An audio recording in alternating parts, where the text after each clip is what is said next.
যতদিন পর্যন্ত ইসলামী রাষ্ট্র কায়েম না হবে এই যাকাতের হক আদায় হবে না। আমাদের সিদ্ধান্ত নিতে হবে দোয়া কবুল করার জন্যই অর্থনীতি ঠিক করতে হবে, এবং বাংলাদেশে যদি ইসলামী রাষ্ট্র কায়েম হয় তাহলেই এই যাকাতের যে আলোচনায় এটা সার্বিকভাবে সফল হতে পারবে। যতদিন পর্যন্ত ইসলামী রাষ্ট্র কায়েম না হবে এই যাকাতের হক আদায় হবে না।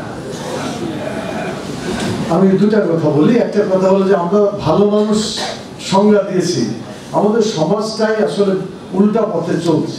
হক কথা বলা, সঠিক কথা বলা আমরা পারি।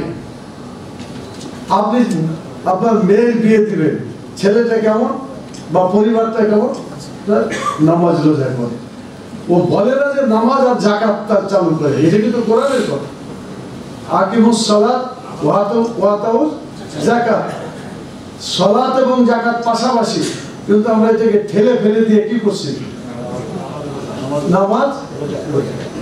অথচ কোরআন মাজিদে সালাত আর সিয়াম কাছাকাছি নাই, সালাত আর যাকাত চালু। তো এই গুরুত্বটা আমাদেরকে দিতে হবে। একটা মানুষ নামাজ পড়ে কিন্তু তার যাকাত ঠিক নাই, তার অর্থনীতি ঠিক নাই, ও জাহান্নামে চলে যাবে। আর একটা নামাজ আল্লাহ তাআলা কবুল করবেন না। কাইফা ইস্তাজাবু দুআ মাতআমুহু হারাম মালবাসুহু হারাম মাসরাবুহু হারাম। ওই লোকটার দোয়া কি করে আল্লাহ কবুল করবে যার পেটের মধ্যে খাবারটা হারাম, শরীরের মধ্যে যে পোশাক পরে আছে এটা হারাম, যে পানিও পান করছে সেটাও হারাম। এই লোকের দোয়া আল্লাহ কি করে কবুল করবে? এই লোকের ইবাদত আল্লাহ কিভাবে কবুল করবে? তার মানে কবুল হবে না। তাহলে আজকে আমাদের সিদ্ধান্ত নিতে হবে দোয়া কবুল করার জন্যই অর্থনীতি ঠিক করতে হবে। নামাজকে আল্লাহর কাছে গ্রহণযোগ্য করার জন্যই আমার রিজিক, আমার অর্থনীতি হালাল হতে হবে।